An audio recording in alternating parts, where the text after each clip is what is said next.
guys, good morning. Ayan, another morning na naman at umulan ngayon mga ateng. Ayan oh. Ayan.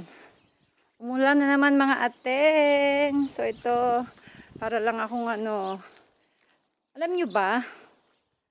Para lang ako nasa Pilipinas. Feeling ko nandito ako, nasa Baguio lang ako. Yung may 4 season kada isang araw. Yung umaga, maulan, mamaya, mainit, susunod, mahangin, paggabi na, sobrang lamig. Yun, ganun ang weather. Ang weather dito sa New Zealand ay parang Baguio City.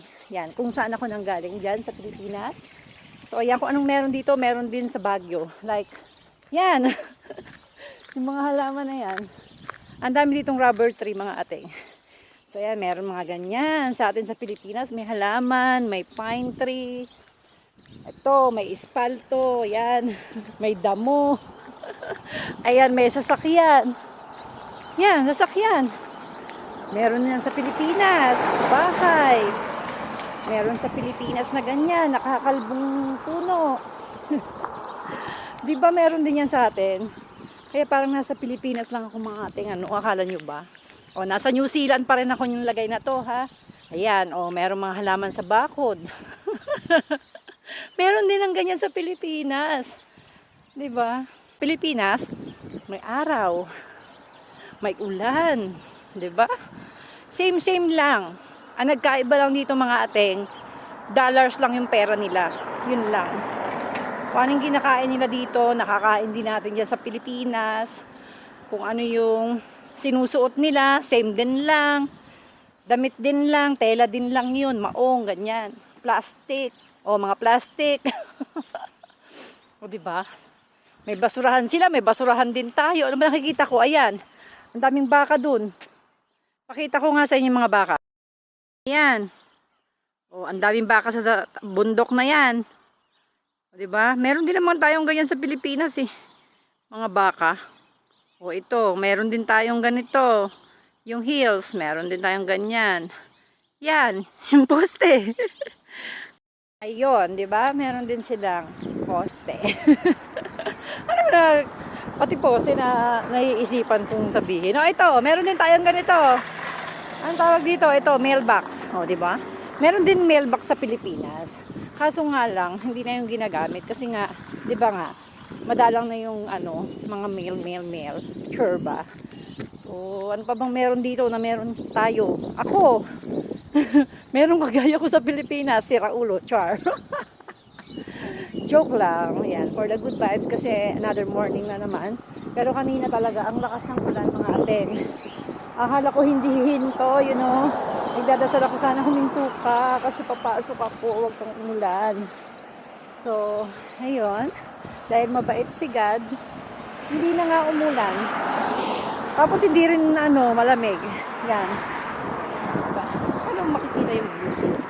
Wala kasi akong wala ako yung ganun. Yung pang meron akong ganun sa Pilipinas na iwanan ko. Pin-repair ko na siya dito. Pala mahal pala yun. Yung mga tripod ba yun. Ay! Medyo mahangin pero hindi siya malamig. Kasi nga ulan kasi mga ating.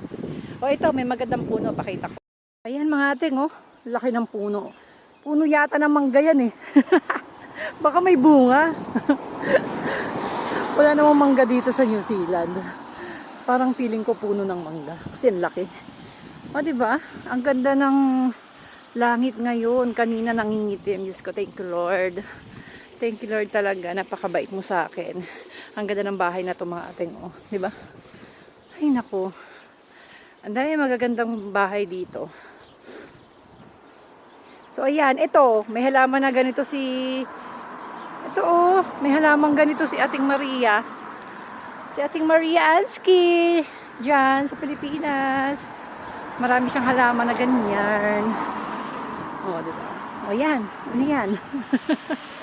Hindi ko alam dyan. O, yun, Yun, ang ginagawa nun doon. Akala nyo ba walang marites dito sa sa New Zealand? Meron. Ako yun. Minamarites ko yung mag-isang sarili ko. Char.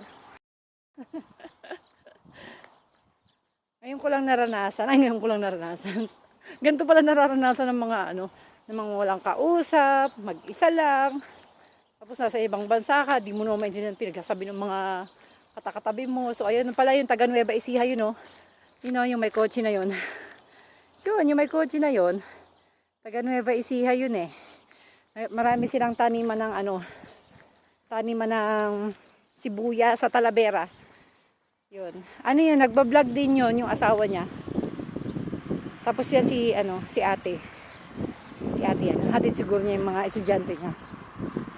O di ba? Parang nasa Pilipinas lang talaga ako. Tsaka pa nagji-church kami, yung pastor doon taga Trinidad.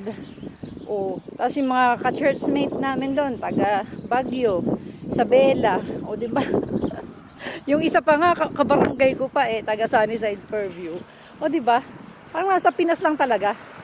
Wala na nagbago. Nagbago lang dito ay currency. Hindi siya peso. Kaya hindi ka naman masyadong naiinip, mga ante. Paano ka naman maiinip pag ganito? Ang wala lang naman dito ay pamilya mo lang. Lang. Ang wala lang naman dito ay yung mga pamilya mo. 'Di ba? Sila lang yung malayo. Pero kung susumahin mo talaga, para ka din lang nasa Pilipinas na nagwo-work. Nga lang, hindi kasama ang family. So, imagine mo na lang nasa Manila ka lang. O kaya nasa Visayas ka lang, nagwo-work, gano'n. Ayan. Enjoy lang natin ang buhay kasi maiksi lang ang buhay, mga ateng. Hindi natin alam bukas, sa isang bukas o sa isa pang bukas. O di ba? Hindi natin alam ang buhay. Kaya, di ba? Para hindi tayo tawag nito. Ayan, nag-advise na. Ayan na, nag-advise na. Wala namang alam sa pag-advise. Charing lang mga ting. For the vlog lang. So, ayun. Totoo naman. 'Di ba? Kailan pa natin i-enjoy yung buhay natin kung ugod-ugod na tayo, matanda na tayo, yung hindi na natin kayang sumakay sa ano yun? Yung ganun, sa zip, ano yung zip line. Ang tawag dun. Sa gondola, mga ganun. Hindi na natin kayang mag-swimming. Hindi na natin kayang magtakbo-takbo, mag-bike. Ano pa ba yung mga dapat natin i-enjoy? Mag-travel. Yan. Hindi na natin kayang gawin yan. Pag matanda na tayo, mga ating, kaya dapat, habang bata pa tayo, gawin na natin lahat ng yan. I-enjoy na natin para pagtanda natin, masasabi natin sa inyo, ay, tapos na ako dyan. Ay, nagpakalbo na ako dati. Nag-red ako ng buhok, nag-violet, everything. Lahat ng kulay naranasan ko na gano'n. Diba? Nakain ko na rin yan. Nakapunta na din ako dyan. O, diba? Yung ano, i-share mo na lang yan sa mga generation mo ba? Yun, i-share mo sa mga generation mo na. Okay, apo, ganito, ganyan, sana ikaw din. O, diba? Mga gano'n. Kasi, hindi natin may enjoy ang life pagka ang ginawa natin ay hindi balance. Alam niyo ating yung hindi balance, yung work ka ng work, work ka ng work. Yung inipon mo, pag at the age of, ilan taon na ba ako? 40. Yung inipon mo, pag at the age of 60, kung papalarin pa yung buhay ng tao, at the age of 60, nadedo ka na, o sabihin natin, at the age of 59. So, ayan. Wala ka pang senior.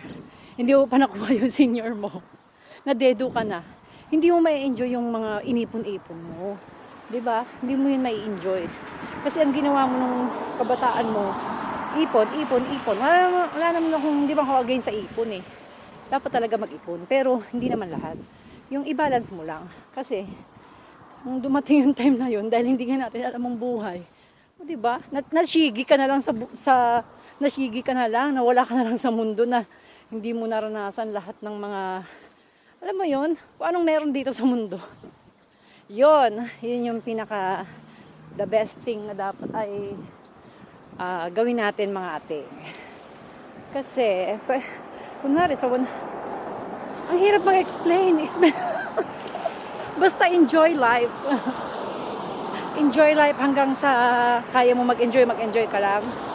Pero syempre yun nga, mag-enjoy, mag-work, mag-save. Ayan. Mag-save ng for the future, mag-save ng memories. Marami kang dapat i-save, di ba? Kaya dapat balance lang talaga. World balance. Yun, tsinelas lang. Parang tsinelas lang mga ating world balance. Oh my gosh. Nawala ang savior ko. Siguro busy yata si Sister Red. So ayan, maglalakad muna ako hanggang makarating ako doon kasi pag hinintay ko si Sister Red, baka mamaya ay malate na a-catch. So, lakad na lang. So ayun mga ateng, sana may natutunan kayo sa walang kwenta kong vlog. Ayan, enjoy life to the fullest. Bye and see you again on my next vlog. Bye, tatakbo na ako!